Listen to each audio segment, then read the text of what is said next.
Hi guys, and welcome back to another Transfer Centre video by myself, Bateson87. Today we're going to be looking at some of the world transfers which have taken place, or I think actually more than likely a lot of these transfers we're discussing today, guys, only one of them's happened, and that's the one on the screen now. The rest are going to be transfer rumours, heavily speculated transactions going to be taking place over the coming months, month before the transfer window does end, and yet again, China is the forefront of the information today, guys. They have got their own special corner in this video, and the reason being is they are pumping a lot of money to bring in a lot of the Westerners into the Chinese Football League. Now, they've already took some major players anyway, the likes of Oscar already.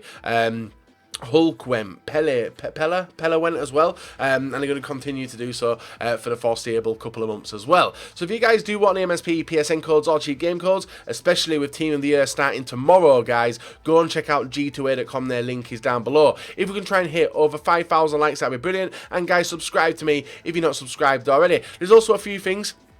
The past 2 days, guys, there has been a lot of videos on the channel, FUT Champions videos left, right and centre. I know one was uploaded 7 hours ago to this one going live, and there's more videos coming out today as well. Getting them all out of the way before Team of the Year's here, really, and Best versus Worst versus Gorilla was earlier on this morning as well, so I'd heavily recommend going to check them out, guys. And anything else I need to get off me back?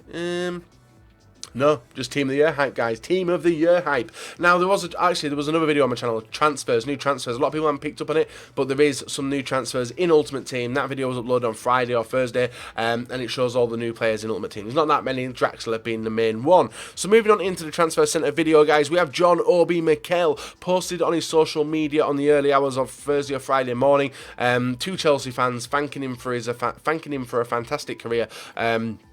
In Europe, especially with Chelsea, and a lot of people will only remember Mikel for that back heel that he did on Pogba, and that's one of the moments of the career I do. But he has moved out to China. I'm not even going to try and butcher team names and stuff, but Mikel is now a Chinese league player, and he is no longer a Chelsea player. And Fonte as well has come out and said that he's going to try and keep every other Chelsea player in the team before the end of the Chinese transfer window, because the Chinese league are just sucking players out of Chelsea, taking Mikel and Oscar just from this transfer window alone. The next one we got, another Chinese league, guys. Top target for the Chinese league team. I don't know which one it was. Lewandowski. Yes, Lewandowski being offered stupid amounts of money yet again. And it's not just him. A lot of people are getting offered stupid money. Now, I've not got the exact figures, but if you guys want to take a look elsewhere and find out the exact figures of how much these guys are going to be offered and how much the transfer, like the bids have been put in for the players, they are phenomenal. Like, phenomenal. It's like every player's become English, you know? Next one we've got, guys, is Dele Alli. This one's actually a partnership because Dele Alli and Harry Kane, one unnamed Chinese league team, wants to pay these two 800 grand a week. That is mental. Now, Dele Alli, Harry Kane, important players to the England national team, important players to Tottenham, important players to the Premiership as a whole. These are English talent, very, very good as well. Dele Alli, making the rise to fame as well from, I think it was MK Dons he was at when Akinfenwa was there. He has obviously rose up and now become one of the most prolific cams in the Premier League at the moment, scoring a lot of goals, including the brace against Chelsea midweek. And Harry Kane being probably going to be the #1 England striker for the next World Cup and Euro. So interesting players. What would happen if they went to Chinese League? The banks would fill up, the money would fill up, they'd be sorted for the rest of their lives, but it would affect their playing careers and the level of footballing they could potentially get and become one of the two of the greatest players within English football that we've seen in a very, very long time. Now, a lot of people, I'm going to cover this one now as well, because a lot of people don't really understand. Now, I know a majority of you guys are not of age, are fully grown adults. Like, I'm 29 years of age, if you guys didn't know. I may look about 40, but I am 29. There's a lot of things which do in my life. I've got a kid, I've got a house, I've got a fiance, I've got a lot of commitments and stuff like that, and money is a very, very important thing.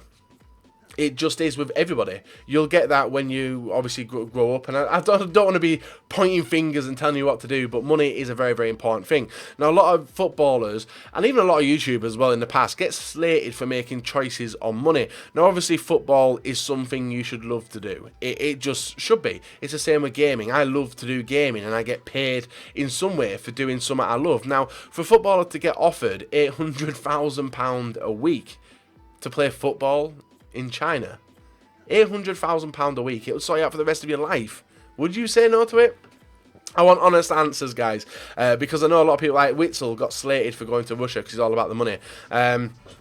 If I was Witzel, I would have gone straight out for the money, guys, honestly. It honestly lines their bank, because footballers have a very, very short career, maybe from the, like, prime time payments and stuff, probably from the age of like 21.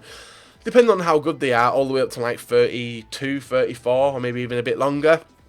And that's their career done. Now, obviously, they can make a lot of money in that period, but you see the fancy cars, fancy watches, fancy clothes, a lot of that money does disappear. But Super Money, the Chinese league, are tempting them professional footballers out of the main leagues into the Chinese league. So I don't blame any of these lot going. Now, we spent a long time covering this. We're going to move on. We still have a few more Chinese league covers to do. We've got Aubameyang.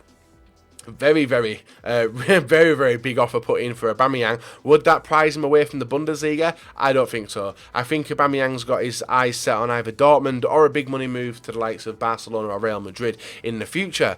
Pastor. You remember Levetti leaving PSG last year or the year before, and Pastor's now been lined up to be joining him at the same club as well. And then the next transfer, guys, is Podolski. This one upset Zweback on Twitter. I saw him physically crying on Twitter, like the little man baby that he is. But Podolski is very close to finalising a deal to see him out of, obviously, Galatasaray and moving to the Chinese league. So fair play to him. Podolski's already towards the end of his career anyway, but having a lot of fun wherever he goes. And it'd be nice to see him out there. And the next one, guys, is Zaza. Moving away from all the Chinese transfer talk now, Zaza has been confirmed today by Bilic, I think the West Ham manager, that he will never play in a West Ham shirt again. So Valencia are lining up an offer to try and get him from West Ham and out into the Serie A. The next one we've got, guys, is Lindelof. Now, this is a centre-back for Benfica currently, a very, very good centre-back as well. The talks and the transfer negotiation for this one was going to go through pretty quickly, but then Benfica did start stalling on it. Now, Manchester United, as of today, Rojo got injured. I don't know if it's a serious injury or not, but this one's being ignited again and wants to be done ASAP to push it through. He's meant to be one of the best players, up-and-coming defenders in the world. And obviously, guys, perfect link. You want to play at CDM for FIFA purposes. The next one we've got, guys, is Schneidlin. Schneidlin, and I think the next transfer... No, it's not. Schneidlin and Depay, Mourinho confirmed that that he's going to allow Schneidlin and Depay to leave the Manchester United team and go and pursue careers elsewhere. Whose ears chirp up when Manchester United send players? Everton. Everton have chirped up, and they've been saying for a while that they've been after Schneidlin, but they actually want to take both of them, both Schneidlin and Depay, from Manchester United and give them a new lease of career. The next one we've got is Belotti. This guy's price tag is 50 million. I don't know much about him. Do you guys know much about him? He currently plays, I'm not even going to guess the team he plays for, but it's like a mid-range team in the Serie A. Got decent stats on his inform, that's all I know about him. And with Giroud firing recently, do Arsenal really need a striker? Alexis Sanchez potentially could be on his way out, and this one's going to be covered as well. But Belotti, 50 million price tag. Will Arsenal even ever decide to pay that when they added the extra pound onto that Suarez bid, and then Suarez fucked off to Barca? Entep, heavily linked to a move to Crystal Palace from obviously the French league. Decent player for foot purposes, guys. 91 pace, 83 dribbling and 80 rated. Then we got Patrice Evra, obviously not getting much game time at Juventus. Linked to a move to two teams. One of them is Valencia, which is Gary Neville's old team, which he failed at, and also a return to Manchester United. Now, whether this one turns out to be a one-year deal of playtime, it's like a backup left back, who knows? But a lot of people are saying that if he does go to Manchester United and plays that year term, more than likely he will end up entering the backroom staff a year afterwards and start his training and coaching career there. Interesting to know what you think of that one, you Manchester United fans out there. We then have Antoine Griezmann. Yes. Look at this guy. Manchester United's #1 transfer target, according to a lot of sources, and they are willing to pay as much as they can to get him. and they are going to make him the joint most paid player for Manchester United, joint with Pogba. And obviously, if that entered FUT purposes, whoo, that chemistry and that perfect link would be game breaking. Not even going to lie to you guys. And obviously, Griezmann lined up to getting a Team of the Year card tomorrow. No, he's not. And you'll see why tomorrow, I think. I'm not going to spoil it for you, but you guys may or may not know that Suarez is travelling to Zurich tomorrow ahead of the awards. Interesting, because if Suarez gets a Team of the Year, no Griezmann Team of the Year. So I've spoiled it for you a little bit. So interested to know what you think of that one, maybe you think it's going to happen or not. I'm curious, and I don't think Griezmann will end up leaving Atletico Madrid. But obviously, I think if he did leave Atletico Madrid, he would end up at Manchester United. The next one is Snodgrass. West Ham put a bid of $3 million into Hull City for Snodgrass. It was instantly rejected. West Ham, honestly, are like desperate for players. And they may not be top caliber players, they're just desperate for players at the moment. Now, you've seen the state of the results from West Ham, losing 5-0 to City. Is the latest result in the FA Cup, and players not wanting to play for the shirt. A lot of people are blaming it on the new ground and stuff, but you can't blame results on a new ground. And Snodgrass, a very good player, in-form player as well. Currently in the Premier League, brilliant free kick taker, so he'll be off the free kick duty as well, unless we're expecting Payet to leave. But yeah, that one was rejected. Next one we've got, guys, is Bernardeschi. Currently plays for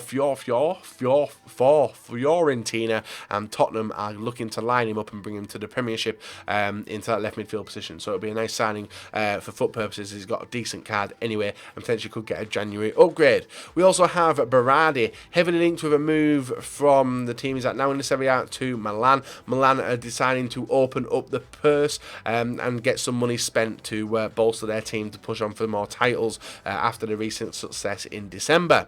We also have Memphis Depay, which we've covered anyway, which is obviously Everton are interested after Mourinho said that he is free to leave Manchester United. And then we've got a really random one. Now, Badstuber, he's probably very drunk. Now, if you guys have watched the Team of the Year video on the dashboard or on the EA Sports channel, Badstuber voted Schweinsteiger as the best player of the year for 2016. Yes, but it looks like the manager of Manchester City, which obviously managed Munich as well, wants to pull Badstuber into City, maybe as a backup. I'm not sure how that would happen, but honestly, currently, anything would be better than the Manchester City defence that they've got currently. And obviously, with the amount of injuries they're picking up, Badstuber could be a pretty decent one. 48 pace. Wouldn't really care for FUT purposes, guys, but he does give a perfect link to Sané in it. Is it Sané? Yeah, Sané in it, the midfielder. Then we got Jose Fonte has come out and said that he wants to leave Southampton. Now, if you guys remember, the last transfer window heavily linked with a move to Manchester United, and I still think that will probably happen, that he will join Manchester United, and this will probably be the last big money, last big move for Fonte before he retires, and obviously would fit in well at Manchester United. Now, there is one more team he's linked with, and that is Liverpool. The reason he's linked with Liverpool, and for no other reason than no interest and stuff, Lovren posted a picture which obviously Fonte left a comment to, and then Lovren's response on the photo was, "Would love to see you again soon, bro, at you know where, hint hint, Liverpool." I wouldn't mind him at Liverpool, but we seem to be doing alright. Lacking a little bit in the attack, but that's because Coutinho's out. And the next one, guys, is Alexis Sanchez. Obviously, the broadcast tantrums that he's been having recently over the results for Arsenal is speculating about him ditching Arsenal and potentially moving abroad. A lot of teams linked Juventus, obviously Atletico Madrid, the latest one, but I honestly think he'll be still at Arsenal for a few seasons. And then the final one of today, guys, I think is Gael Clichy. Gael Clichy and also Ivanovic. Both of their contracts are expiring coming the summer, so Juventus are keeping tabs on Clichy and Ivanovic to pull one of them there if they decide not to renew their contracts with the respective clubs. And then we've got Manlas as well. Everton are keen on signing Manlas. I think he'll go to a bigger club than Everton, not gonna lie. Manlas is a very, very in-form defender from Europe, so I think he'll go to a bigger club, and obviously Chelsea is still very, very interested in getting his signature. So that's been a rundown of all the transfers, guys. You can see them all there. I want to know your thoughts. Don't take anything I've said personally, especially when we're talking about the money and stuff like that, guys. But honestly, when you do obviously get to a certain age, a lot of things in your life do revolve around money. It's the same for everybody, and unfortunately, even though you think it's not, it is a massive, massive factor of life is money, and that's why a lot of people get angry, and there's wars, and everything else like that. I sound like a right fucking knob. But hopefully you guys understand it and have enjoyed this video. If you have, leave a like, rate, and subscribe if you're not as well. And we'll be back in about 5 hours time, guys, with another video. And hopefully you do enjoy the returning series.